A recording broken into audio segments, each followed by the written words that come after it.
Hello बच्चों, welcome back to AS for classes. Today we are going to continue our next lecture on same topic. हम लोगों ने routes law पढ़ा था, type of solution पढ़ चुके थे. सॉल्यूशन में हम लोगों ने देखा था दो टाइप के सॉल्यूशन होते हैं, एक को बोलते हैं आइडियल सॉल्यूशन, दूसरे को बोलते हैं नॉन आइडियल सॉल्यूशन. वैसे सॉल्यूशन जो राउट्स लॉ को फॉलो करते हैं उसको क्या बोलते हैं आइडियल सॉल्यूशन. जो राउट्स लॉ को फॉलो नहीं करते उनको क्या बोलते हैं नॉन आइडियल सॉल्यूशन. अगर टाइप ऑफ सॉल्यूशन की हम लोग बात करें तो किस बेसिस पे हम लोग आइडियल नॉन आइडियल बोलते थे. तो अगर किसी सॉल्यूशन में सॉल्यूट एंड सॉल्वेंट में कोई इंटरेक्शन नहीं हो, जितना interaction between solute and solute particle हो, जितना interaction between solvent and solvent particle हो, अगर same attraction solute and solvent particle के बीच में होगा तो उस टाइप के सॉल्यूशन को क्या बोलेंगे आइडियल सॉल्यूशन. लेकिन अगर सॉल्वेंट सॉल्यूशन में सॉल्यूट एंड सॉल्वेंट के बीच में अट्रैक्शन अगर ज़्यादा हो जाए, अगर सॉल्यूशन में सॉल्यूट एंड सॉल्वेंट के बीच में अट्रैक्शन ज़्यादा हो जाएगा तो उस केस में उसका वोलाटाइल नेचर क्या होगा कम होगा. अगर वोलाटाइल नेचर कम होगा तो उसके वेपर क्या बनेंगे कम बनेंगे. वेपर कम बनेंगे तो होगा क्या, उनके बीच में कहीं ना कहीं कोई अट्रैक्शन आ जाएगा. तो जो वेपर होगा उस सॉल्यूशन का वो राउट्स लॉ से वेपर प्रेशर क्या होगा कम होगा, इसलिए उसको बोलते हैं negative deviation from routes law. और अगर सॉल्यूट एंड सॉल्वेंट के बीच में इंटरेक्शन पहले से कम हो जाए तो उनका वोलाटाइल नेचर बढ़ जाएगा. उस केस में वेपर प्रेशर ज़्यादा होंगे किससे आइडियल सॉल्यूशन से, और उसको हम लोग पढ़ते हैं positive deviation from routes law. आज हम लोग देखने वाले थे कोलिगेटिव प्रॉपर्टी. बीच बीच में हम लोगों ने कोलिगेटिव प्रॉपर्टी पे काफ़ी बातें की थी, जिसमें मैंने आपको बताया था कि those property which depend upon number of solute particle, उसी प्रॉपर्टी को क्या बोलते थे कोलिगेटिव प्रॉपर्टी. आइए डिफिनेशन से जाने से पहले मैं एक एग्जांपल से समझाता हूँ, आपको समझ में आएगा. हम तीन कंटेनर लेते हैं इक्वल वॉल्यूम के, तीन कंटेनर में ले रहा हूँ equal volume of three container. Solvent A, यहाँ भी सॉल्वेंट ए है, यहाँ पे भी सॉल्वेंट है. मैंने तीन अलग अलग कंटेनर लिया है. इसको मैं बोलता हूँ सॉल्यूशन 1, इसको मैं बोलता हूँ सॉल्यूशन 2, इसको मैं बोलता हूँ सॉल्यूशन 2. यहाँ पे भी मैं ले रहा हूँ 1 kg ऑफ वाटर जो अमाउंट ऑफ सॉल्वेंट है. यहाँ पे भी मैं ले रहा हूँ 1 kg ऑफ वाटर, और यहाँ पे भी मैं ले रहा हूँ. मैंने तीन अलग अलग सॉल्यूशन बनाए. ये सॉल्यूशन यहाँ भी amount of solvent 1 kg of water, ये सॉल्यूशन यहाँ भी amount of solvent 1 kg of water, और ये सॉल्यूशन 3 यहाँ अमाउंट ऑफ सॉल्वेंट कितना है 1 kg ऑफ वाटर. अब यहाँ पे मैं डाल रहा हूँ इसमें 30 ग्राम ऑफ यूरिया, यहाँ डाल रहा हूँ 90 ग्राम ऑफ ग्लूकोज, और यहाँ पे डाल रहा हूँ 29.25 ग्राम ऑफ NaCl. अब हम लोगों ने अब यहाँ पे बात करो depending upon nature of attraction between particle. हमने सॉल्वेंट दो टाइप के पढ़े थे, एक को बोलते थे वोलाटाइल सॉल्यूट, दूसरे को बोलते थे नॉन वोलाटाइल सॉल्यूट. वैसे सॉल्यूट जिसमें सॉल्यूट पार्टिकल का इवोपरेशन हो उसको क्या बोलते थे वोलाटाइल, और जिसमें सॉल्यूट पार्टिकल नॉन वोलाटाइल होंगे मतलब वो फर्दर इवोपरेट नहीं करे उनको क्या बोलते थे नॉन वोलाटाइल. और वहाँ पे एग्जाम्पल में मैंने कहा था जितने भी सॉलिड सॉल्यूट होंगे, जितने भी सॉलिड सॉल्यूट होंगे they are non volatile in nature, like sugar, glucose, urea, these are solid in nature. NaCl they are non volatile in nature. तो अगर सॉल्यूट पार्टिकल की बात करूं तो यहाँ पे 30 ग्राम ऑफ यूरिया ये भी सॉलिड नेचर का होगा, ग्लूकोज ये भी सॉलिड नेचर, और NaCl ये भी सॉलिड नेचर. तो ये जो तीनों सॉल्यूशन अलग अलग मैंने बनाया, इस केस में तीनों में मैंने सॉल्यूट पार्टिकल डाला, तीनों के तीनों सॉलिड इन नेचर के, तीनों के तीनों नॉन वोलाटाइल है. और due to addition of non volatile component, अब सरफेस पे इस सॉल्यूशन में अगर इस सॉल्यूशन में ले लो तो इसके सरफेस पे वाटर के भी पार्टिकल होंगे और यूरिया के भी पार्टिकल होंगे. तो अब नॉन वोलाटाइल पार्टिकल के आने से हुआ क्या कि सरफेस का कुछ एरिया ये नॉन वोलाटाइल ने ऑक्युपाई कर लिया, और इवोपरेशन सरफेस फेनोमेना है तो इस केस में इवोपरेशन कम होंगे तो वेपर प्रेशर कम होगा. इसी को हम लोगों ने पढ़ा था due to addition of non volatile solute vapour pressure क्या होगा डिक्रीज कर जाएगा. अगर ये प्योर वाटर होता तो इस केस में वेपर प्रेशर कितना होता, हमने सॉल्वेंट को ए लिया था PA0, लेकिन अब जो इस केस में वेपर प्रेशर बनेगा वो PA0 से क्या होगा कम होगा. और यही हम लोग पढ़ते हैं due to addition of non volatile solute vapour pressure decreases. तो किस में वेपर प्रेशर ज्यादा डिक्रीज करेगा यही आपको समझना है. समझो यहाँ पे मैं ले रहा हूं relative lowering of vapour pressure. इस केस में मैं आपको ये बता रहा हूं कि जो वेपर प्रेशर डिक्रीज होगा ये x से डिक्रीज होगा. इस केस में जो आर एल वी पी है वो y होगा, और इस केस में जो आर एल वी पी है ये z लेना। मैंने 3 अलग अलग नॉन वोलेटाइल सॉल्यूट के सॉल्यूशन बनाए, जिसमें मैंने 30 ग्राम ऑफ यूरिया लिया, 90 ग्राम ऑफ ग्लूकोज लिया, 29.25 ग्राम ऑफ NaCl लिया। तीनों केस में वेपर प्रेशर क्या होंगे, डिक्रीज होंगे। अब आपको ये बताना है कि किस केस में वेपर प्रेशर ज्यादा डिक्रीज होंगे। अब आप देखोगे अमाउंट वाइज देखोगे तो सबसे ज्यादा अमाउंट यहाँ पे 90 ग्राम ऑफ ग्लूकोज, देन है 30 ग्राम ऑफ यूरिया, देन है 29.25 ग्राम ऑफ NaCl। आपको लगेगा सबसे ज्यादा अमाउंट यहाँ डिक्रीज करें, मतलब सबसे ज्यादा इस सॉल्यूशन बी में, सॉल्यूशन 2 में मैंने क्या डाला है, ग्लूकोज, तो यहाँ पे ज्यादा होनी चाहिए। अब चलिए इसके करस्पॉन्डिंग हम इसका मोल कैलकुलेट करके देखते हैं। अगर यूरिया की बात करोगे, अगर आप यूरिया की बात करोगे, हम लोग कई क्वेश्चन इस पे कर चुके हैं। Urea molecular formula NH2CO NH2, इस केस में ग्लूकोज है, मॉलिक्यूलर फार्मूला C6H12O6 और NaCl ऑलरेडी लिखा हुआ है। आप इसका मॉलिक्यूलर वेट निकालो, मॉलिक्यूलर वेट कितना होगा 60। ग्लूकोज का मॉलिक्यूलर वेट निकालो, इसका मॉलिक्यूलर वेट कितना होगा 180 ग्राम, और NaCl का निकालो तो 23 प्लस 35.5 ये आ जाएगा 58.5। अब जो भी गिवन अमाउंट है ना, अपन क्या करते हैं उसके करस्पॉन्डिंग उसका मोल निकालते हैं। इस केस में number of mole of urea निकालो तो कितना 30/60 कितना हो जाएगा, हाफ मोल। इस केस में मैं number of mole of glucose निकालू तो कितना हो जाएगा 90/180 कितना, हाफ मोल। और इस केस में मैं number of mole of NaCl निकालू, नंबर ऑफ मोल को स्मॉल एन से डिनोट करते हैं, तो ये आ जाएगा 29.25/58.5, ये भी आ जाएगा हाफ मोल। अगर आप तीनों सॉल्यूशन को देखोगे तो सब में मैंने हाफ मोल ऑफ सॉल्यूट डाला। अगर वेट से बात करते तो अलग अलग वेट था, लेकिन सबसे ज्यादा सब केस में मैंने कितना डाला, half mole of non volatile solute. तो आपको लगेगा क्या कि अब तो सब केस में लोअरिंग ऑफ वेपर प्रेशर क्या होगा, इक्वल होगा। लेकिन हम लोगों ने कई बार बात चुके हैं कि जितने भी कॉलिगेटिव प्रॉपर्टी होंगे they are depend upon number of solute particle.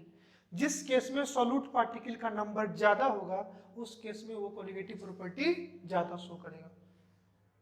Those property which depend upon number of solute particle in a solution, number of solute particle in a solution, number of atom in a solution या number of ion in a solution। वैसे property जो number पर only depend करते हैं उसी को क्या बोलते हैं, कॉलिगेटिव प्रॉपर्टी। अब इस केस में देखोगे तो हम लोगों ने इक्विलिब्रियम में पढ़ा था, दो टाइप के आयंस होते हैं, एक को बोलते हैं इलेक्ट्रोलाइट, दूसरे को बोलते हैं नॉन इलेक्ट्रोलाइट।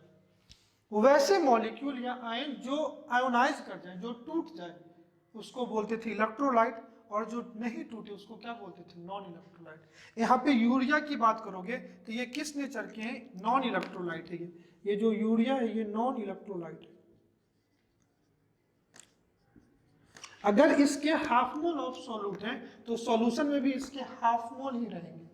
सिमिलरली ग्लूकोज की बात करोगे तो ये फर्दर डिसोसिएट नहीं करेगा, आयोनाइज नहीं करेगा, तो ग्लूकोज भी अपना कैसा हो गया, ये जो ग्लूकोज है ये आपका हो गया नॉन इलेक्ट्रोलाइट।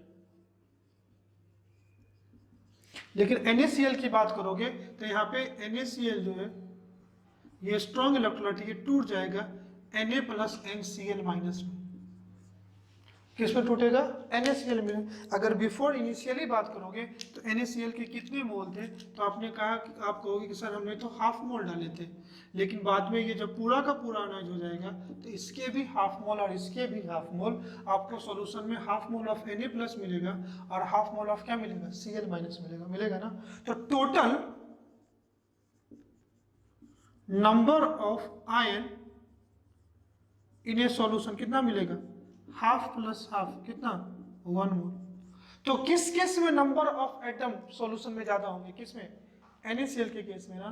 तो सबसे ज्यादा लोअरिंग ऑफ वेपर प्रेशर किस में होगा, NaCl, क्योंकि इसमें 1 मोल ऑफ आयंस हो गए और इस केस में हाफ एंड हाफ मोल। अगर आपसे पूछे relation between X, Y and Z, तो सबसे ज्यादा किस में वेपर प्रेशर कम होगा, तो NaCl वाले सॉल्यूशन में कम होगा, जिसको अपन क्या बोलते हैं, Z। तो सबसे ज्यादा Z में होगा, then X is equal to Y, X और Y में क्या होंगे, इक्वल। इसलिए मैं बार बार बोलता हूं कि जितने भी कोलिगेटिव प्रॉपर्टी होंगे they are depend upon number of solute particle. वो प्रॉपर्टी जो नंबर ऑफ सोल्यूट पार्टिकल पे डिपेंड करेंगे उसी को क्या बोलते हैं, colligative property. There are 4 type of colligative property. पहला हम लोग जिसको बोलते हैं lowering of vapour pressure due to addition of non volatile solute, vapour pressure decreases. अगर वेपर प्रेशर डिक्रीज हो जाएगा, यही तो है लोअरिंग ऑफ वेपर प्रेशर। दूसरा है elevation in boiling point. Elevation in boiling point कौन सा है कि अगर due to addition of non volatile solute vapour pressure क्या होगा, कम होगा। और जिसका वेपर प्रेशर कम मतलब वोलाटाइल नेचर कम, उसको बॉयल करने में ज़्यादा टेम्परेचर लगेगा, because vapour pressure and boiling point are inversely proportional. तो अगर वेपर प्रेशर कम है तो बॉइलिंग पॉइंट क्या होगा, ज़्यादा होगा। तो इसी को हम लोग बोलते हैं एलिवेशन इन बॉइलिंग पॉइंट। तो पहला है relative lowering of vapour pressure जिसको आरएल भी बोलते हैं। दूसरा है एलिवेशन इन बॉइलिंग पॉइंट जिसको ईबीपी बोलते हैं। तीसरा है डिप्रेशन इन फ्रीजिंग पॉइंट जिसको डीएफपी बोलते हैं। एंड चौथा है ऑस्मोटिक प्रेशर। तो वैसे ये जितने भी कोलिगेटिव प्रॉपर्टी हैं they are depend only on number of ion, number of particle in a solution. दूसरी चीज, जितने भी कोलिगेटिव प्रॉपर्टी है they are interrelated with each other. अगर आपको किसी एक का भी रिलेशन पता है तो बाकी का रिलेशन आप उसी से क्या कर सकते हो, फाइंड आउट कर सकते हो। तीसरी बात, जितने भी कोलिगेटिव प्रॉपर्टी होंगे they are directly proportional to molality. They are directly proportional to molality. और जो चौथी बात होंगे, कोलिगेटिव प्रॉपर्टी तभी अप्लीकेबल होगा जब सॉल्यूशन वेरी वेरी क्या होगा, डाइल्यूट होगा।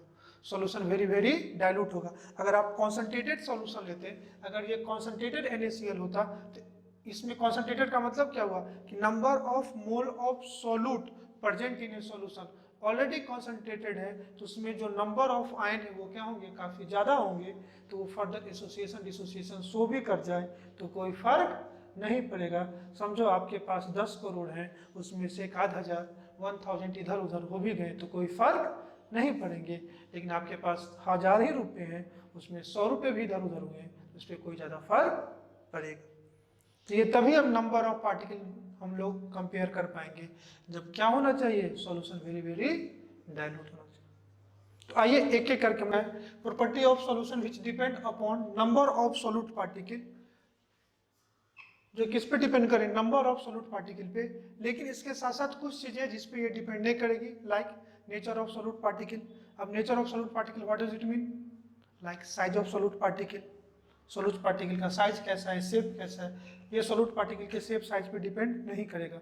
Those property which depend only upon number of solute particle but independent on nature of solute particle like shape size etcetera are called as colligative property.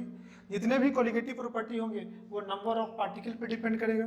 दूसरा number of molecule, number of molecule की बात कम करेंगे। जैसे अभी जो previous example हम लोग ने देखा था, एक केस में क्या था, हाफ मोल ऑफ यूरिया, दूसरे केस में क्या था, हाफ मोल ऑफ ग्लूकोज। दोनों नॉन इलेक्ट्रोलाइट थे, दोनों के केस में दोनों के मोल सेम है। If mole are same then their number must be same. दोनों के हाफ ऑफ मोल थे तो दोनों के नंबर क्या होंगे, सेम। तो दोनों के कोलिगेटिव प्रॉपर्टी क्या होंगे, सेम। देखो मैंने वही एक लाइन लिखा है, equimolar solution of different substance. अगर कोई अलग अलग सब्सटेंस ले लो, आप n नंबर ऑफ सब्सटेंस लो, सबके नेचर अलग अलग हो, लेकिन अगर सबका मोल सेम है तो सबका कोलिगेटिव प्रॉपर्टी क्या होगा, सेम होगा। पिछले केस में देखो हमने हाफ मोल ऑफ यूरिया में X लिया था, हाफ मोल ऑफ ग्लूकोज में Y लिया था, and half mole of NaCl में क्या लिया था, Z लिया था। तो urea and glucose X and Y दोनों क्या थे, सेम, लेकिन दोनों का नेचर अलग अलग है, बट दोनों के मोल सेम थे तो कोलिगेटिव प्रॉपर्टी क्या था, सेम। यही मैंने लिखा है, equal molar solution of different substance. अगर कोई अलग अलग सब्सटेंस है जिसके मोल क्या होंगे, सेम है, तो उनके कोलिगेटिव प्रॉपर्टी भी क्या होंगे, हैविंग सेम कोलिगेटिव प्रॉपर्टी। ये में लिखा है, in case of non electrolyte colligative property is directly proportional to number of molecule. अगर इलेक्ट्रोलाइट होंगे तो फिर वो ब्रेक करेंगे तो वहाँ पे आयन इक्वल होने चाहिए, number of mole of solute equal होने चाहिए, या मोल फ्रैक्शन ऑफ सॉल्यूट। तो इन शॉर्ट जो सारी चीजें हैं सब कहीं ना कहीं नंबर ऑफ सॉल्यूट पार्टिकल को ही डिपेंड कर रही है। तो वो प्रॉपर्टी जो only number of solute particle पे डिपेंड करेगी उसी को हम लोग क्या बोलते हैं, कोलिगेटिव प्रॉपर्टी। टोटल 4 टाइप की कोलिगेटिव प्रॉपर्टी है। यहाँ देख बेटा, relative lowering of vapour pressure, elevation in boiling point, depression in freezing point and osmotic pressure. आप देखो ना, किसी भी सॉल्यूशन में अगर आप नॉन वोलेटाइल सॉल्यूट ऐड कर दो, किसी भी सॉल्यूशन में अगर नॉन वोलेटाइल सॉल्यूट ऐड करो तो वेपर प्रेशर क्या होगा, डिक्रीज होगा। इसी को हम लोग बोलते हैं लोअरिंग ऑफ वेपर प्रेशर। अगर वेपर प्रेशर कम हो गया तो बॉइलिंग पॉइंट क्या हो जाएगा, बढ़ जाएगा। तो इसको क्या बोलते हैं, एलिवेशन इन बॉइलिंग पॉइंट। अगर बॉइलिंग पॉइंट बढ़ रहा है इट मीन्स आप कह सकते हो कि जो आपने सोल्यूट पार्टिकल डाला है वो नॉन वोलेटाइल नेचर का है। अगर नॉन वोलेटाइल है तो वो क्या होगा, फ्रीज लो टेम्परेचर पे होगा। सिंपल, आप पानी को फ्रीज कर दो, वाटर को लिक्विड करके फ्रीज करो तो वाटर 0 डिग्री पे सेंटीग्रेड होता है, लेकिन आप उसमें कुछ अमाउंट ऑफ शुगर डाल दो तो देखना वो 0 से लो टेम्परेचर पे फ्रीज होगा, क्योंकि जितना ज़्यादा नॉन वोलेटाइल नेचर बढ़ेगा उसका फ्रीजिंग पॉइंट और कम होगा, निगेटिव में जाएगा। इसी को हम लोग क्या बोलते हैं, depression in freezing point. And fourth है osmotic pressure, it depend upon number of solute particle. फिर all the colligative property are interrelated with each other. अगर हर कोलिगेटिव प्रॉपर्टी एक दूसरे से लिंक है, अगर किसी एक की भी वैल्यू पता हो जाएगी तो आप बाकी का क्या कर सकते हो, निकाल सकते हो। हम जब एक एक करके पढ़ेंगे ना तो ये चीज़ आपको क्लियरली समझ में आ जाएगा। फिर कहा ऑल द कोलिगेटिव प्रॉपर्टी, अगर कोई कोलिगेटिव प्रॉपर्टी है और अगर कोई कोलिगेटिव प्रॉपर्टी है तो इसके होने के लिए सोल्यूशन आपका क्या होना चाहिए, वेरी वेरी डाइल्यूट होना चाहिए, और जितने भी सॉल्यूट पार्टिकल होंगे वो नॉन वोलेटाइल नेचर के होने चाहिए। अगर समझो सॉल्यूट पार्टिकल वोलेटाइल नेचर का हो जाए, अगर सॉल्यूट पार्टिकल वोलेटाइल नेचर के होंगे तो कुछ सॉल्यूट पार्टिकल इवोपरेट कर जाएंगे, और अगर सॉल्यूट पार्टिकल इवोपरेट कर जाएंगे तो सॉल्यूट पार्टिकल कंसंट्रेशन में रहेंगे ही नहीं। और आप याद करो मैंने कहा था किसी भी शरबत की जो स्वीटनेस होगी वो डिजॉल्व अमाउंट ऑफ शुगर पे डिपेंड करती है, ना कि उस अमाउंट ऑफ चीनी पे डिपेंड करेगी जो आपके घर में है। तो सॉल्यूशन का जो स्वीटनेस है वो डिजॉल्व अमाउंट ऑफ सॉल्यूट पे डिपेंड करेगी, और सॉल्यूट वोलेटाइल नेचर का होगा और सॉल्यूट सॉल्यूशन से भी इवोपरेट कर जाएगा। तो फिर कोलिगेटिव प्रॉपर्टी आप कंपेयर कैसे करोगे। तो कोलिगेटिव प्रॉपर्टी को कंपेयर करने के लिए जो सॉल्यूट पार्टिकल है वो क्या होने चाहिए, लो नॉन वोलेटाइल नेचर के होने चाहिए। तो इन शॉर्ट अगर एक समरी में बोलूं कि कोलिगेटिव प्रॉपर्टी है क्या, तो सिंपल आपके मन में कार्य आएगा कि वैसी प्रॉपर्टी जो ओनली डिपेंड करेगी नंबर ऑफ पार्टिकल पे present in the solution, that property is called as colligative property. अब समझो हमने देखा कि in case of NaCl, NaCl में हाफ मोल ऑफ NaCl इसलिए 1 मोल ऑफ आयन में कन्वर्ट हो जा रहे थे, क्योंकि NaCl क्या था, इलेक्ट्रोलाइट था, वो डिसोसिएट कर जाएगा। अब डिसोसिएशन की बात करें तो इक्विलिब्रियम में देखो दो टाइप के इलेक्ट्रोलाइट थे, एक को बोलते हैं स्ट्रॉन्ग इलेक्ट्रोलाइट, दूसरे को क्या बोलते हैं, weak electrolyte. The strong electrolyte are those electrolyte which are completely ionized in case of NaCl, इसलिए हाफ मोल से 1 मोल बना क्योंकि वो कंप्लीटली आयोनाइज कर गए। But all the electrolyte are not strong electrolyte always, तो वो स्ट्रॉन्ग भी हो सकते हैं, वीक भी हो सकते हैं। तो कहीं ना कहीं इसी के लिए हम लोग पढ़ते थे डिग्री ऑफ डिसोसिएशन, और यहाँ पे ये आयोनाइज हो रहे हैं इसलिए हमको डिग्री ऑफ आयोनाइजेशन बोलेंगे। अगर 10% ही आयोनाइज करें तो भी आपको नंबर निकालना पड़ेगा ना। तो इसी चीज को समझने के लिए हम लोग पढ़ते हैं van't Hoff factor. It gives information about degree of ionisation या number of ion after association या डिसोसिएशन। जरूरी नहीं है कि हमेशा डिसोसिएट ही करें, अगर आयन के नंबर ऑफ एटम या number of solute particle present in solution अगर ज्यादा हो गए तो भी कोलिगेटिव प्रॉपर्टी चेंज कर जाएगा, और अगर कम हो गए तो भी चेंज कर जाएगा। आप समझो आपने 10 मोल ऑफ NaCl लिए थे और 10 मोल से 15 मोल मिले तो भी कोलिगेटिव प्रॉपर्टी चेंज कर जाएगी। 10 से 20 तभी मिलेंगे ना जब कंप्लीटली टूटे, और आपको क्वेश्चन में बोल दे कि ये 10% या X% ही आयोनाइज कर रहा है तो आपको उसके अकॉर्डिंग निकालना पड़ेगा। इसी के लिए हम लोग दो चीजें पढ़ते हैं, वांट ऑफ फैक्टर जिसको I से डिनोट करते हैं, या दूसरा हो सकता है कि कुछ आयन आपस में कंबाइंड ही कर जाए, तो या तो एसोसिएशन भी हो सकते हैं और डिसोसिएशन भी हो सकते हैं। जब एसोसिएशन होंगे तो नंबर बढ़ेंगे, एसोसिएशन होंगे तो नंबर कम हो जाएंगे, डिसोसिएशन के केस में नंबर क्या हो जाएंगे, ज्यादा हो जाएंगे। तो आइए इसके बाद हम लोग देखते हैं van't Hoff factor next heading. Number of particle, ये फैक्टर किसको काउंट करता है, एसोसिएशन और डिसोसिएशन को। इसको निकालने के केस में I इक्वल टू ऊपर कहते हैं number of particle after association या डिसोसिएशन। हम लोगों ने ऑलरेडी डिफरेंशिएशन देखा है, this factor take into account number of particle after association और डिसोसिएशन। आफ्टर या तो एसोसिएशन हो या तो डिसोसिएशन हो, कितने नंबर ऑफ पार्टिकल कम हो रहे हैं या ज्यादा हो रहे हैं, और कितने से कम हो रहे हैं और कितने से ज्यादा हो रहे हैं, इसी को कैलकुलेट करने के लिए हम लोग देखते हैं van't Hoff factor. Van't Hoff factor I equal to होगा number of particle after association और dissociation upon number of particle before association and dissociation. अब दो केस हो सकता है, या तो एसोसिएशन हो या तो डिसोसिएशन हो। अब नंबर ऑफ पार्टिकल बिफोर वो तो क्या रहेगा, सेम, अगर एसोसिएशन हो गया तो ये वैल्यू बढ़ेगी और बड़ी वैल्यू अपॉन छोटी वैल्यू आई की वैल्यू क्या हो सकती है, ग्रेटर। तो we have again two option, या तो आई की वैल्यू ग्रेटर देन 1 होगा या आई की वैल्यू लेस देन 1 होगा। आई की वैल्यू अगर ग्रेटर देन 1 होगा तो इसको, आई की वैल्यू अगर ग्रेटर देन 1 होगा तो इसको बोलेंगे डिसोसिएशन। और आई की वैल्यू लेस देन 1 हो रहा है मतलब दो पार्टिकल थे, समझो पहले 10 पार्टिकल थे, आपस में कंबाइंड होकर के कितने हो गए, 5 हो गए। तो 5/10 1/2 आ गया, लेकिन 5 पार्टिकल थे टूट के 10 में चले गए तो 10/5 कितना हो गया, 2 हो गया। तो जब भी डिसोसिएशन होगा तो आई की वैल्यू ग्रेटर देन 1 पॉजिटिव होगी और डिसोसिएशन होगा तो आई की वैल्यू लेस देन 1 होगी। मैं पॉजिटिव नेगेटिव तो नहीं कह सकता, लेकिन greater than and equal to 1 कह सकता है। लेस देन होगा तो ये कौन सा हो जाएगा, एसोसिएशन। तो हम लोग दो अलग अलग केस है, उस केस में हम लोग क्वांटम फैक्टर आई की वैल्यू निकालते हैं और जो भी कोलिगेटिव प्रॉपर्टी होगा, अगर आई इक्वल टू 1 है तो ये नॉर्मल कोलिगेटिव प्रॉपर्टी होगा, आई नॉट इक्वल टू 1 है तो वो एबनॉर्मल कोलिगेटिव प्रॉपर्टी होगा। और नॉट इक्वल टू 1 में अगेन टू ऑप्शन मैंने जो ऑलरेडी बता दिया, आई या तो लेस देन 1 या greater than 1। Greater than 1 dissociation के केस में, लेस देन 1 एसोसिएशन के केस में। तो आइए एक एक करके हम लोग देखते हैं। पहला हम लोग पढ़ते हैं इन केस ऑफ डिसोसिएशन। आइए डिसोसिएशन का केस देखते हैं। ग्रेटर देन 1 और आई ग्रेटर डिसोसिएशन, तो नंबर ऑफ पार्टिकल क्या होगा, बढ़ेगा या कम होगा। तो लिख सकता हूं नंबर ऑफ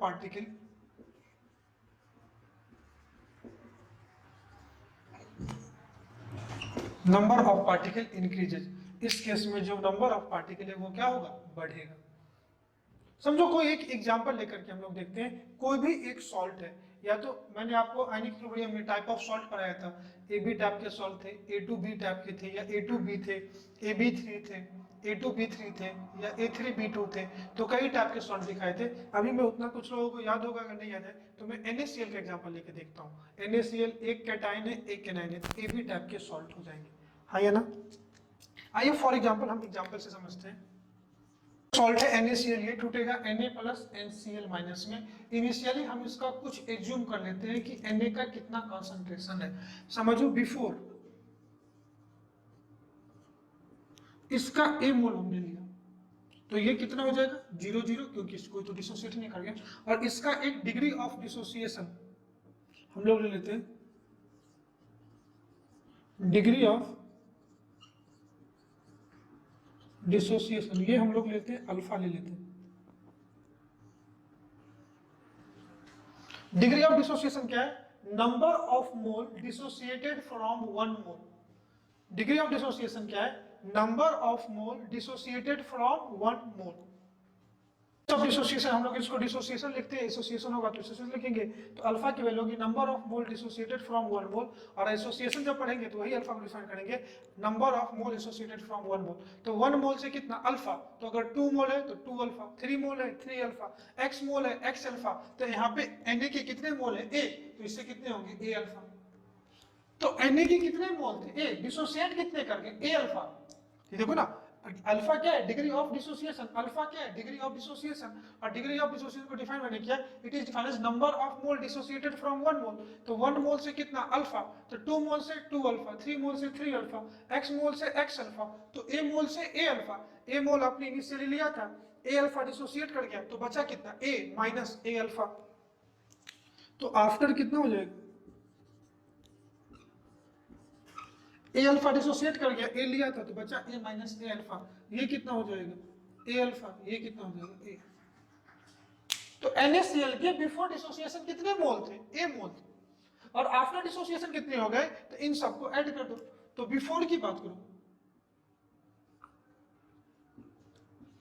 बिफोर A मोल थे, और आफ्टर की बात करो तो इन सबको ऐड कर दो। इन सबको ऐड कर दोगे तो minus A alpha plus A alpha cancel, तो आफ्टर कितने हो गए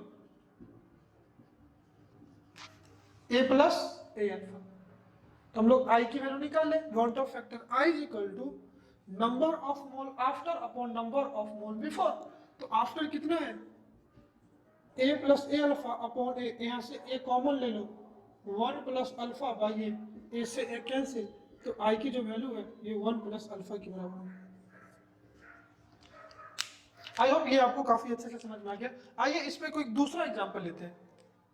हम लोग लेते हैं MgCl2, ये किस में टूटेगा, Mg+2 एंड 2Cl माइनस, कोई दिक्कत। फिर हम लोग बिफोर एंड आफ्टर ले ले, इसका जो होगा बिफोर और ये क्या है आफ्टर। ये ए होगा तो ये 0 0 होगा, ये कितना हो जाएगा ए माइनस ए अल्फा, तो ये कितना हो जाएगा ए अल्फा और ये कितना हो जाएगा 2a अल्फा। तो बिफोर कितने मोल हो जाएंगे, कितने हो जाएंगे, इन सबको ऐड कर दो आपको आफ्टर निकल जाएंगे। तो करोगे तो a प्लस 2a अल्फा, कोई दिक्कत। अब इससे i की वैल्यू निकालो, जब इससे i की वैल्यू निकालोगे तो a कॉमन ले लो, ये डालोगे ना यहाँ से a कॉमन ले लो ना, a कॉमन लोगे तो 1 प्लस 2 अल्फा,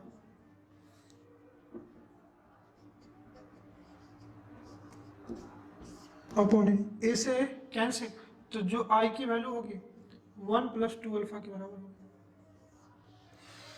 कोई दिक्कत। आइए नेक्स्ट एग्जांपल हम लोग देखते हैं, थर्ड एग्जांपल। फॉर एग्जांपल यहां जो ले रहे हैं मैं AlCl3 लेता हूं, तो ये किसमें टूटेगा Al प्लस 3 N3Cl माइनस में, ये किसमें टूटेगा Al प्लस 3 N3Cl माइनस में टूटेगा, कोई दिक्कत नहीं। अब फिर बिफोर एंड आफ्टर ले लेते हैं कॉन्सेंट्रेशन, ये बिफोर ए ले लो, आफ्टर तो ये कितना हो जाएगा 0 0, ये कितना बचेगा ए माइनस ए अल्फा, ये अगेन ए अल्फा 3a अल्फा।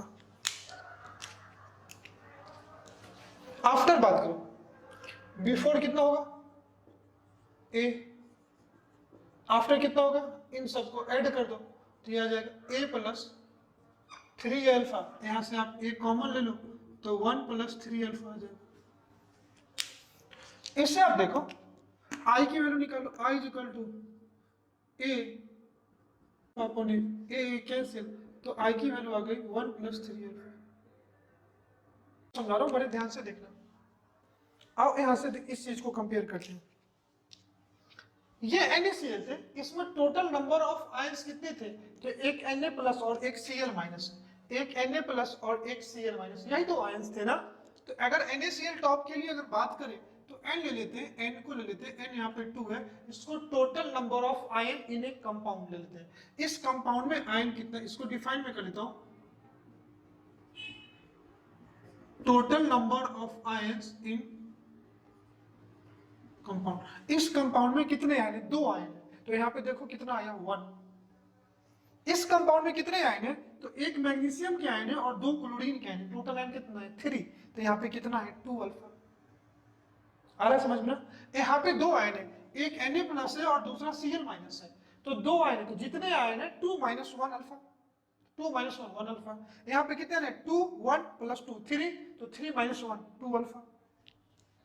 AlCl में देख लो आप, यहाँ पे कितने आए हैं 1 और कितने आए हैं 3, तो टोटल n की वैल्यू कितनी होगी इसके लिए 4, तो यहाँ पे देखो 3 माइनस।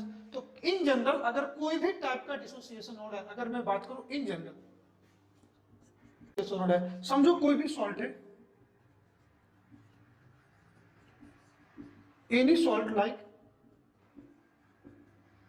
AXBY टाइप के सॉल्ट है, किस टाइप के सॉल्ट है AXBY टाइप के सॉल्ट है, तो ये किस में टूटेंगे A plus Y and B minus X में। जो इसके एटम है और जो इसका एटम है, B का जो एटम है वो A का पावर होगा, और जो A का नंबर ऑफ एटम है वो B का पावर होगा, और A के एटम कितने थे X, तो ये टूटेगा X और ये टूटेगा Y। कोई भी सॉल्ट को इस टाइप से ब्रेक कर लोगे, जो दूसरे का चार्ज है, जो A का चार्ज है वो B का नंबर होगा, तो A का चार्ज प्लस Y है तो B का नंबर Y है, और A का नंबर X है तो वो B का क्या है, A का नंबर X है तो B का क्या चार्ज है। जो किसी भी कंपाउंड में जो कैटायन और एनायन है, तो जो कैटायन का नंबर है वो एनायन का चार्ज होगा, जो एनायन का नंबर है वो कैटायन का चार्ज होगा। तो फिर जाके सॉल्ट निकलेंगे, तो इस केस में N कितने हो गए, N मैंने क्या लिया टोटल नंबर ऑफ आयंस, ये किसके बराबर हो गया यहाँ पे, तो X प्लस Y के। तो अगर कोई भी सॉल्ट है, अगर इस केस में मुझे वॉन्ट ऑफ फैक्टर I की वैल्यू निकालनी पड़े, तो I की वैल्यू क्या निकाल सकते हैं 1 प्लस N माइनस 1। एक काफी खूबसूरत सा आपको रिलेशन निकल गया, I is equal to 1 plus N minus 1 alpha. यहाँ पे देखो AlCl3 में N की वैल्यू कितनी है 4, तो 4 माइनस 1 अल्फा। अगर अल्फा 100% डिसोसिएट कर जाए तो अल्फा की वैल्यू कितनी हो जाएगी 1। अगर 100% डिसोसिएट कर जाए तो अल्फा की वैल्यू कितनी हो जाएगी 1। मतलब एक AlCl3 से 4 आयन मिलेंगे, अल्फा की वैल्यू 1 डाल दो तो कितना 4 - 1 3, 3 + 1 कितना 4 हो जाएंगे। तो इसको अगर तुम करोगे तो I क्या है, वॉल्ट ऑफ फैक्टर, और अल्फा क्या है, डिग्री ऑफ डिसोसिएशन। और अल्फा की जो वैल्यू है वो ग्रेटर देन 0 और लेस देन 1 होगा। 1 कब होगा, इक्वल टू 1 जब 100% डिसोसिएट करें। 0 कब होगा, इन केस ऑफ नॉन इलेक्ट्रोलाइट। तो कभी कभी आपसे पूछ दे अल्फा निकालो, क्या पूछ दे आपसे, अल्फा निकालो, तो इससे अल्फा की वैल्यू निकालोगे तो ये +1 को इधर लाओगे तो क्या हो जाएगा -1, तो ये कितना हो जाएगा I - 1 upon n - 1 alpha is equal to.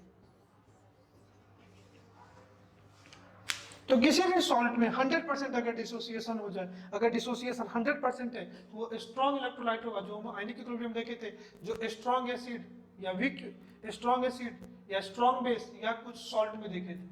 लेकिन बाद में जाकर के हम लोग सॉल्ट में देखा था कि हर सॉल्ट 100% आयोनाइज नहीं होता है, इसलिए हम लोग सॉल्युबिलिटी ऑफ सॉल्ट पढ़ते हैं। तो अल्फा की वैल्यू 1 होगा जब 100% डिसोसिएट करेंगे, तो एक एल्युमिनियम क्लोराइड से आपको 3 + 1 4 मिलेंगे। तो देखो अल्फा की वैल्यू आप 1 डाल दो तो I की वैल्यू 4 आ जाएगी।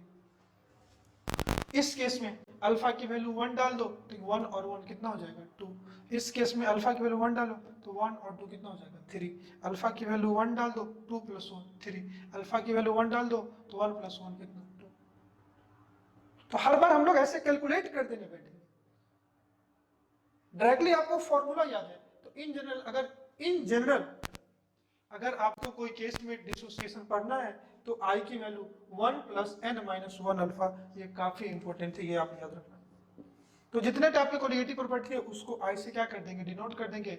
नॉन इलेक्ट्रोलाइट है लाइक यूरिया ग्लूकोज वगैरह, तो I 1 हो जाएगा। देखो डिसोसिएटिंग ना तो डिसोसिएशन शो करेगा ना तो एसोसिएशन शो करेगा। आई होप ये आपको समझ में आ गया। आइए हम लोग इसी का केस 2 पढ़ते हैं, एसोसिएशन। होगा तो मतलब पार्टिकल यूनाइट होगा, मतलब 2 पार्टिकल या 3 पार्टिकल आपस में कंबाइन हो गए तो नंबर ऑफ पार्टिकल क्या होगा, कम होगा। I की वैल्यू क्या हो जाएगी, लेस देन 1। तो मैंने लिखा नेक्स्ट केस एसोसिएशन। एसोसिएशन में नंबर ऑफ पार्टिकल क्या हो जाएगा, डिक्रीज कर जाएगा और I लेस देन 1 हो जाएगा। आइए एक एग्जांपल से देखते हैं। एग्जांपल 1, जैसे 2 हाइड्रोजन के एटम एक हाइड्रोजन के मॉलिक्यूल बना देंगे। 2 atom of hydrogen combine two gives A 1 molecule of hydrogen. यहाँ पे बोल सकते हैं इसको 2 हाइड्रोजन एटम 1 हाइड्रोजन मॉलिक्यूल। और इस प्रोसेस को हम लोग बोलते हैं, जब 2 एटम आपस में कंबाइन करके एक मॉलिक्यूल बनाए तो इसको बोलते हैं डाइमेराइजेशन। क्या बोलते हैं, डाइमेराइजेशन। डाइमेराइजेशन में क्या होगा, 2 एटम आपस में कंबाइन होकर के ये मॉलिक्यूल बनाएंगे। कोई दिक्कत। बिफोर इसके मैं एटम ले लेता हूं ए, बिफोर इसके एटम कितना ले लेता हूं ए, तो ये कितना हो जाएगा 0। अगर आफ्टर की बात करूं तो इसके A - A अल्फा। अब देखो A - A अल्फा, अल्फा यहाँ पे लेते हैं डिग्री ऑफ एसोसिएशन। अगर मैं अल्फा की बात करूं तो अल्फा को लेते हैं डिग्री ऑफ, अल्फा है डिग्री ऑफ एसोसिएशन, और इसको डिफाइन करोगे number of mole associated from, तो 1 मोल से अल्फा एसोसिएट कर रहे हैं तो 2 मोल से 2 अल्फा, 3 मोल से 3 अल्फा, 4 मोल से 4 अल्फा, x मोल से x अल्फा, तो a मोल से a अल्फा। कितने थे a एसोसिएट कितने करके a अल्फा, तो बचेंगे कितने a - A अल्फा। अब देखो इसके 2 मोल से इसके 1 मोल बन रहा है तो इसके a अल्फा से इसके कितने बनेंगे a अल्फा बाई 2। कितने बनेंगे a अल्फा बाई 2। सिंपल है। जब ये नहीं समझ में आ रहा है, सिंपल देखो इसके 2 से कितने मिले, इसके 1, आगे देखो ना स्टोइकियोमेट्रिक कोएफिशिएंट देखो, इसके 2 से कितने मिले 1, तो इसके ए से कितने मिलेंगे a/2, तो इसके a अल्फा से कितने मिलेंगे a अल्फा/2। अब बिफोर में टोटल मोल कितना हो जाएगा और आफ्टर में कितना होगा, इन सबको ऐड कर दो, a minus A alpha plus a अल्फा/2, तो इसको ऐड करोगे तो आ जाएगा a माइनस ए अल्फा/2। आप यहाँ से a कॉमन ले लो, 1 माइनस अल्फा/2। कोई दिक्कत? i की वैल्यू निकालो। आप i निकालोगे तो number of mole after association upon number of mole before association, after कितना है 1 इंटू 1 माइनस अल्फा/2 अपॉन ए क्या हो गया कैंसिल, तो i की वैल्यू आ गई 1 माइनस अल्फा/2। आई होप ये आपको समझ में आएगा। आइए एग्जांपल हम लोग देखते हैं, फिर एक जनरल ट्रेंड्स पे आएंगे। समझो जैसे ये डाइमराइजेशन हम लोगों ने लिया था, अब हम लोग नेक्स्ट कर लेते हैं ट्राइमराइजेशन। हम लोग क्या बनाएंगे, एक मॉलिक्यूल, तो देख लो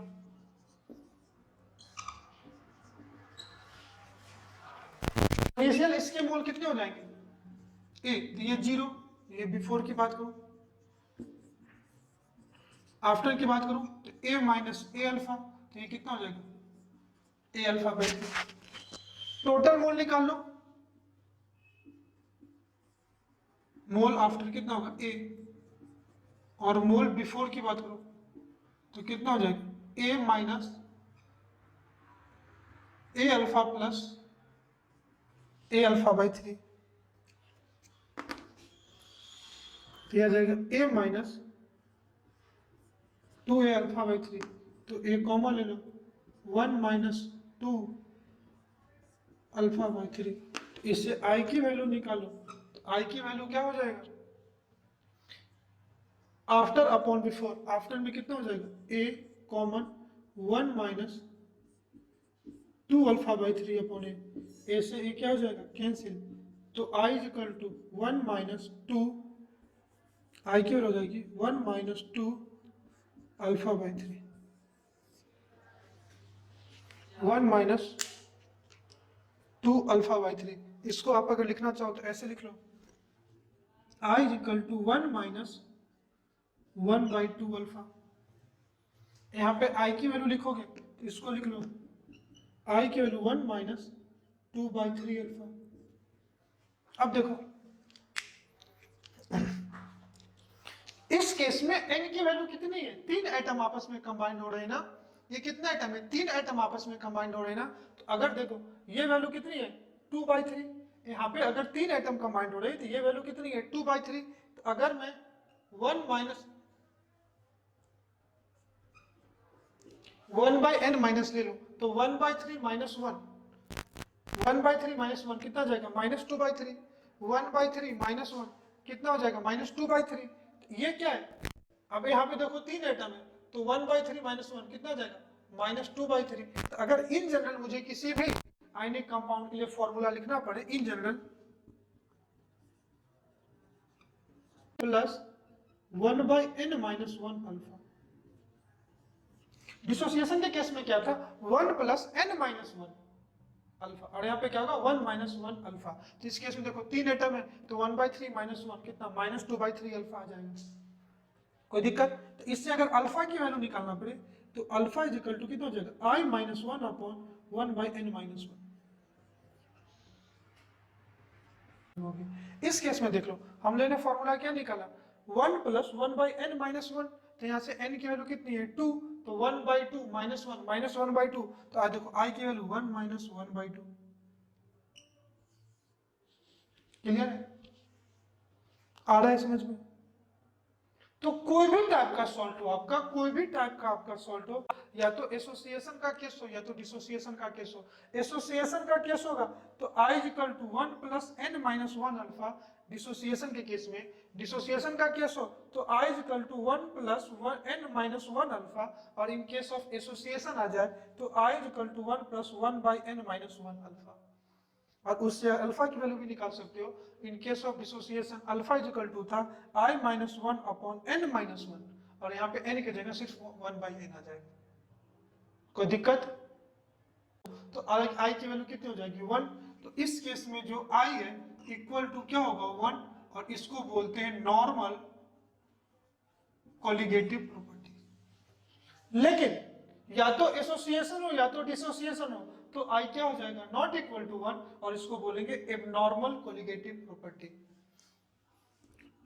अगर या तो एसोसिएशन या डिसोसिएशन शो करे, या तो ये एसोसिएशन या डिसोसिएशन शो करे, तो आई की वैल्यू इक्वल टू 1 नहीं होगा, और इसी को क्या बोलेंगे, abnormal colligative property.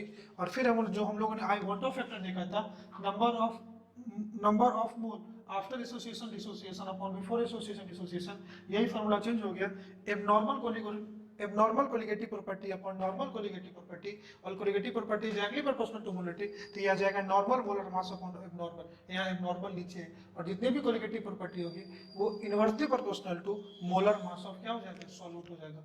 Molar mass of क्या होगा, सॉल्यूट। एक एग्जांपल से मैं आपको समझाता हूँ, समझो फॉर एग्जांपल, इसको बोलते हैं acetic acid, normal colligative property है। अगर ये नॉर्मल कोलिगेटिव प्रॉपर्टी है तो मोलर मास 60 के बराबर होगा, लेकिन अगर ये मोलर मास एबनॉर्मल है तो ये नॉट इक्वल टू क्या होगा, 60। अगर 60 के इक्वल नहीं है तो फिर you have again two option, you have again association होगा तो मोलर मास बढ़ेगा, और ये डिसोसिएशन होगा, मोलर मास क्या होगा, कम होगा, और एसोसिएशन है तो आई क्या होगा, लेस देन 1, और डिसोसिएशन है तो आई क्या होगा। तो यही था अपना वांट ऑफ फैक्टर, और इसी के हेल्प से हम लोग कोलिगेटिव प्रॉपर्टी पढ़ते हैं, इसी के हेल्प से हम लोग कोलिगेटिव प्रॉपर्टी को पढ़ते हैं। आइए हम लोग आज फर्स्ट कोलिगेटिव को पढ़ते हैं, relative lowering of vapour pressure. फिर कल के क्लास की मैंने कहा था कि कुछ क्वेश्चन करेंगे, फिर उसके बाद कुछ क्वेश्चन देखते हैं। तो पहला डी डालिए कोलिगेटिव प्रॉपर्टी, पहला relative lowering of vapour pressure. एक सॉल्यूशन है, सॉल्वेंट है, इसमें आपने डाल दिया नॉन वोलेटाइल सॉल्यूट बी, तो अब इसके सरफेस पे ए के भी एटम होंगे एंड बी के भी एटम होंगे, दोनों के एटम होंगे। ए वोलेटाइल है और बी नॉन वोलेटाइल है, तो वेपर फेज में सिर्फ ए के ही पार्टिकल जाएंगे, तो यहां सिर्फ इवोपरेशन ए के पार्टिकल का होगा, और ये आपका क्या है, सॉल्यूशन लिक्विड फेज में, और ये क्या है, वेपर जहां पे ए के होंगे। अगर ये प्योर सॉल्वेंट होता, अगर ये प्योर सॉल्वेंट होता तो यहाँ पे वेपर प्रेशर इसका जो बनता पीए नॉट बनता, लेकिन ये जो हो इसको क्या बोलते हैं, PA, vapour pressure of solution in case of addition of non volatile solute. अब सॉल्यूशन है तो यहाँ जो वेपर प्रेशर होगा ये पीए नॉट से तो कम ही होगा ना, क्यों कम हो रहा है, क्योंकि आपने क्या ऐड कर दिया, नॉन वोलेटाइल सॉल्यूट। तो मैं कह सकता हूं due to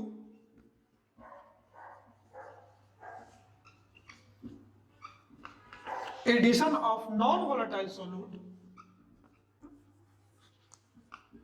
vapour pressure decreases. तो कितने से डिक्रीज कर जाएगा, आप इन दोनों में देख लो, पीए नॉट, तो जो पीए है वो लेस देन क्या है, पीए नॉट, तो कितने से डिक्रीज करेगा, तो इन दोनों का जो डिफरेंस होगा उतने से वेपर प्रेशर क्या हो जाएगा, डिक्रीज होगा। तो मैं कह सकता हूं PA naught minus PA is equal lowering of vapour pressure. जो पीए नॉट माइनस पीए है वही क्या है, लोअरिंग ऑफ वेपर प्रेशर। ठीक है, तो कितने के रिस्पेक्ट में कम हुआ, इसी को हम लोग बोलते हैं PA naught minus PA upon PA naught is equal to RLVP, relative lowering of vapor pressure due to addition of non-volatile solute, due to addition of non-volatile solute vapor pressure decreases, और कितने से decrease हुआ, तो PA naught minus PA, that is called lowering of vapour pressure, और PA naught minus lowering of vapour pressure with respect to initial pressure, that is called relative lowering of vapour pressure. अब अपने को इसकी value निकालनी है, ये किसके बराबर होगा, तो आप जानते हो due to addition of non volatile solute, और ए का जो अमाउंट है इसको बोलेंगे Na, बी का जो अमाउंट है उसको बोलेंगे Na, इसके रिस्पेक्ट में इसका मोल फ्रैक्शन ये होगा, इसके रिस्पेक्ट में इसका मोल फ्रैक्शन होगा। According to Raoult's law, in case of solution having volatile non volatile solute, then vapor pressure of solution is due to volatile component, vapor pressure of solution is due to volatile component and its vapor pressure is due to volatile component, और जितना ज्यादा volatile component ज्यादा होगा उतना ज्यादा इसका vapour pressure ज्यादा होगा। तो कम किसकी वजह से हो रहा है, तो कम इस बी के अमाउंट की वजह से हो रहा है, और जितना ज्यादा नॉन वोलेटाइल कंपोनेंट बढ़ेगा उतना वेपर प्रेशर क्या होता जाएगा, कम होता जाएगा। अब देखना राउल्स लॉ से हम लोगों ने क्या फॉर्मूला निकाला था, तो हम लोग राउल्स लॉ से निकाला upon PV not into XV, ये निकाला था। और दूसरा जो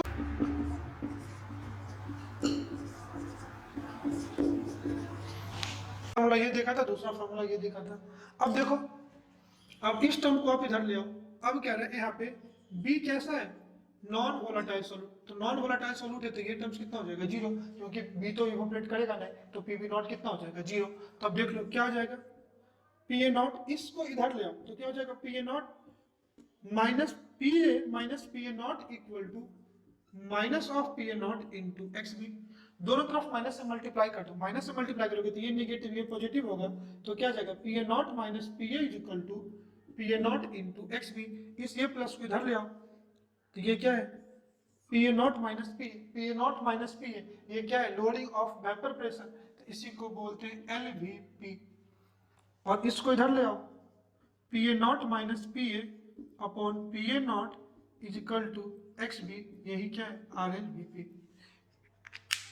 मतलब सॉल्यूशन में बी का अमाउंट जितना ज्यादा होगा उसका लोडिंग ऑफ वेपर प्रेशर क्या होगा, ज्यादा, उसका लोडिंग ऑफ वेपर प्रेशर क्या होगा, ज्यादा होगा। तो relative loading of vapour pressure is directly proportional to mole fraction of solute, directly proportional to mole fraction of solute. तो आप कह सकते हो R L V P is equal to mole fraction of non volatile solute. कोई लड़ा तो क्या है, P A naught minus P A upon P A naught is equal to X B. दूसरा इसको एक्स बी को क्या लिख सकते हो, P A naught minus P A upon P A naught is equal to number of mole of B upon number of mole of A upon number of mole of B. अब हम लोगों ने पढ़ा था hence it is a colligative property, ये जो property है ये क्या है, कोलिगेटिव प्रॉपर्टी है। तो colligative property is applicable for very very dilute solution, very very dilute solution. तो ये जो क्या है, hence it is a colligative property, तो ये क्या होगा, वेरी वेरी वेरी डाइल्यूट है। तो number of mole of A जो होगा ये number of mole of B से क्या होगा, ज्यादा होगा। तो मैं इसको क्या लिख सकता हूं, Na upon N B approx to क्या, Na। तो इसी को मैं इंटरचेंज करके लिखूं तो क्या हो जाएगा, P A naught minus P A upon P A naught is equal to N B upon N. लेकिन ये जो आप अप्रोक्सीमेशन कर रहे हो ना, N A upon N B, ये ओनली आप दो ही एग्जाम के लिए करना। जो लोग नीट और जेई देंगे, महाराष्ट्र में एक सीईटी कॉमन एंट्रेंस टेस्ट होता है, उसमें आप बेटा डायरेक्टली इसको लेना। अगर आप ये लगाओगे ना तो आपका आंसर गलत हो जाएगा। वहां पे ये उनके बुक के according to MSB Maharashtra state board, आप N A plus N B को कभी भी एन ए मत लिखना। मैं क्लियरली ये चीज मेंशन कर देता हूं। तो P A naught minus P A is equal to N B upon N A. लेकिन अगर ये नॉर्मल कोलिगेटिव प्रॉपर्टी है, अगर ये नॉर्मल कोलिगेटिव प्रॉपर्टी है, if it is normal colligative property, तो I इक्वल टू क्या हो जाएगा 1। तो यहाँ I से मल्टीप्लाई भी कर दोगे तो कोई फर्क नहीं पड़ेगा। लेकिन अगर ये एबनॉर्मल कोलिगेटिव प्रॉपर्टी है, फॉर एबनॉर्मल कोलिगेटिव प्रॉपर्टी है, तो I जो है ये नॉट इक्वल टू 1, तो आप लिखोगे P A naught minus P A upon P A naught is equal to I into mole fraction of B। इसी को लिखोगे P A naught minus P A upon P A naught equal to I into number of mole of B upon number of mole of. आप van't Hoff factor को neglect तभी करोगे, आप इस van't Hoff factor को neglect तभी करोगे जब ये नॉन इलेक्ट्रोलाइट हो। अगर इलेक्ट्रोलाइट दे दिया, आपको कुछ डिसोसिएशन अल्फा वगैरह दे दिया, तो आपको I को इंप्लीमेंट करना पड़ेगा। आई होप समझ में आ गया। तो I की वैल्यू 1 तभी होगी जब ये नॉर्मल कोलिगेटिव नॉन इलेक्ट्रोलाइट होगा, ना तो एसोसिएशन शो करे ना तो डिसोसिएशन शो करे। अगर एसोसिएशन डिसोसिएशन शो करेगा तो आप इसको निगलेक्ट नहीं कर सकते। इसी कॉन्सेप्ट हम लोग क्वेश्चन करेंगे। ये जेई एडवांस का क्वेश्चन है। कह रहा है vapour pressure of ethanol and methanol. Ethanol and methanol. Ethanol क्या है, C2H5OH। तो इसका पी नॉट दिया हुआ है 44.5। और दूसरा क्या है, मीथेनॉल CH3OH, इसका पी नॉट दिया हुआ है 88.7। दोनों का प्योर फेज में वेपर प्रेशर दिया हुआ है, P not P am not. Ethanol को लेते हैं ई और मीथेनॉल को बोलते हैं एम रिस्पेक्टिवली। कह रहे हैं an ideal solution is formed at same temperature mixing 60 gram of ethanol and 44 gram of methanol. तो मीथेनॉल इसका वेट कितना दिया हुआ है आपको, तो दिया हुआ है 40 ग्राम। और इथेनॉल का वेट कितना दिया हुआ है, तो इथेनॉल का वेट देखोगे तो ये वेट दिया हुआ है 60 ग्राम। कोई दिक्कत? तो हम क्या करते हैं, यहीं पे इसका मॉलिक्यूलर वेट निकाल लेते हैं। आप इथेनॉल का मॉलिक्यूलर वेट निकालोगे तो ये आ जाएगा 46, और मिथेनॉल का निकालोगे मॉलिक्यूलर वेट, तो ये 32। मतलब आपने कोई एक सॉल्यूशन बनाया जिसमें इथेनॉल भी डाला और मिथेनॉल डाला, दोनों का प्योर फेज में वेपर प्रेशर दिया हुआ है। इसका इथेनॉल पीई नॉट 44.5 दिया हुआ है एंड मिथेनॉल का दिया हुआ है 88.7 दिया हुआ है। सॉल्यूशन में जो दोनों का अमाउंट डाला तो 40 ग्राम ऑफ मिथेनॉल क्वेश्चन में दिया हुआ है, 60 ग्राम ऑफ इथेनॉल दिया हुआ है। मुझे पता है मोल फ्रैक्शन लगेगा तो मॉलिक्यूलर वेट चाहिए, मैंने यहीं पे मॉलिक्यूलर वेट निकाला, 32 होता है, 46 होता है। कोई दिक्कत? तो आपको राउट्स लॉ लगाना है और इसका वेपर प्रेशर ऑफ सॉल्यूशन निकालना है। तो P इज इक्वल टू क्या हो जाएगा, PA naught into XA plus PB not into XB।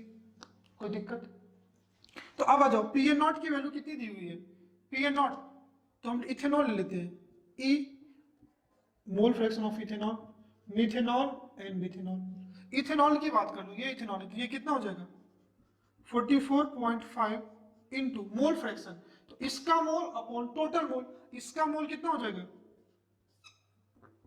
इसका मोल हो जाएगा वेट बाय मॉलिक्यूलर वेट, तो ये आ जाएगा 60/46 अपॉन टोटल मोल, 60/46 प्लस इसका वेट कितना 40/32। कोई दिक्कत? ये आ गया इसकी वैल्यू, प्लस पीएम मिथेनॉल कितना आ जाएगा 88.7 मल्टीप्लाई, अब इसका मोल तो कितना जाएगा 40/32 अपॉन 40/32 प्लस इसका मोल फ्रैक्शन 60/46। जब आप इसको सॉल्व करोगे तो आपको आ जाएगा, ये आ जाएगा वैल्यू 44.5 इंटू, जब इस वैल्यू को आप सॉल्व करोगे मोल फ्रैक्शन ऑफ इथेनॉल, तो ये आ जाएगा 0.51 प्लस इस वैल्यू को सॉल्व करोगे तो ये आ जाएगा 88.7 मल्टीप्लाई, तो ये 0.49 आ जाएगा। कोई दिक्कत? अब जब आप इसको, आई होप आपको समझ में आया, आई होप आपको समझ में आया। दोनों का अमाउंट दिया हुआ था, इसका मोल फ्रैक्शन निकाल लिया, मल्टीप्लाई इसका वेपर प्रेशर, इसका मोल फ्रैक्शन मल्टीप्लाई इसका वेपर प्रेशर, आप इसको सॉल्व कर लिया। दूसरा क्या कह रहा है, कह रहा वेपर प्रेशर ऑफ सॉल्यूशन निकल गया, कह रहा मोल fraction of methanol and ethanol in vapour phase, कह रहा जो वेपर फेज बना उसमें मिथेनॉल का बताओ। तो जब इसका आप निकालोगे तो mole fraction of methanol vapour phase में जिसका मोल फ्रैक्शन निकालोगे तो उसका partial pressure upon total partial pressure, तो यही होता है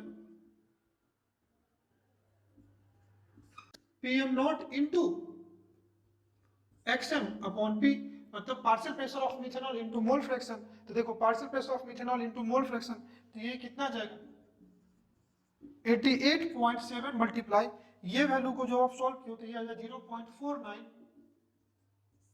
अपॉन टोटल प्रेशर कितना है 66.15, जब आप इसको सॉल्व करोगे तो ये आ जाएगा 0.657। अगर मोल फ्रैक्शन आप इथेनॉल इन वेपर फेज निकालोगे तो 1 माइनस 0.657, तो ये आ जाएगा 0.3। आइए एक और क्वेश्चन कर लेते हैं लोग आज। क्वेश्चन कह रहा है, ये भी IIT एडवांस जेईई एडवांस का क्वेश्चन है, of dilute aqueous solution of glucose is 700 mm of Hg, मतलब ये सॉल्यूशन का वेपर प्रेशर है, तो PA is equal to 750 mm of Hg at 373 kilo. Calculate mole fraction of solution, इस solution का क्या निकालना है, मोल फ्रैक्शन निकालना है। अगर प्योर वाटर होता तो प्योर वाटर का वेपर प्रेशर कितना होता है 1 एटमॉस्फेयर के बराबर, तो for pure water PA not कितना होता है 1 ATM, मतलब 760 mm of Hg। सॉल्यूशन है तो कितना होगा 750 mm of Hg, आप लगा दो PA is equal to PA naught into XA, तो इस फॉर्मूले से आपको क्या निकल जाएगा XA is equal to PA upon PA naught, तो मोल फ्रैक्शन ऑफ आपको वाटर निकल जाएगा पीए कितना है 750 अपॉन 760, तो ये वैल्यू आ जाएगी 0.9868। तो ये मोल फ्रैक्शन ऑफ वाटर कितना आ गया 0.9868।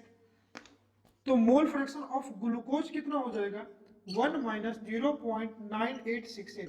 तो जब इसको माइनस करोगे तो ये 0.0132 आ जाएगा। सॉल्यूशन का आपने क्या निकाला है, इस सॉल्यूशन का आपने क्या निकाला है मोल फ्रैक्शन। अगर इसी सॉल्यूशन का मोलैलिटी पूछ दे, क्या पूछे molality, calculate molality of this solution, इसी सॉल्यूशन का मोलैलिटी समझो। मोल fraction of glucose upon mole fraction of water, तो जो मोल का मोल फ्रैक्शन रेशियो वही मोल का रेशियो होगा, तो number of mole of glucose upon number of mole of क्या हो जाएगा वाटर, ये कितना हो जाएगा 0.0132 अपॉन 0.9868। अब रिलेशन देखते हैं, काफी खूबसूरत सा रिलेशन है। ऊपर मोल ऑफ ग्लूकोज है, मोलैलिटी में क्या होता है number of mole of solute upon weight of solvent in KG. Molality क्या है नंबर ऑफ